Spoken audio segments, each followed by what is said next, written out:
नमस्कार. जय महाराष्ट्र. राज्यात सर्वत्र लोकसभा निवडणुकीचे वारे वाहू लागले आहेत. राजकारण तापलं असून लोकसभा निवडणुकीची सुरुवात 19 तारखेला होत असून यासाठी फक्त 5 दिवस शिल्लक राहिले आहेत.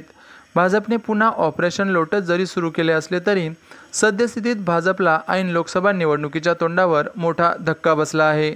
भाजपच्या बड्या नेत्याने भाजपला सोडचिठ्ठी देण्याचा निर्णय घेतला आहे. याचा मोठा फटका लोकसभा निवडणुकीसाठी भाजपला बसणार आहे. धैर्यशील मोहिते पाटील माढा लोकसभा मतदारसंघातून इच्छुक उमेदवार आहेत. मात्र भाजपने रणजितसिंह निंबाळकर यांना महायुतीची उमेदवारी दिली असल्याने भाजपचे नेते धैर्यशील मोहिते पाटील नाराज आहेत. माढामध्ये अद्यापही महाविकास आघाडीचा उमेदवार ठरलेला नाही. त्यामुळे महाविकास आघाडीची माढा लोकसभेची जागा धैर्यशील मोहिते पाटील यांना मिळणार असल्याची शक्यता असल्याने मोहिते पाटील यांनी भाजप नेते चंद्रशेखर बावनकुळे यांना थेट राजीनामा पत्र पाठवले आहे.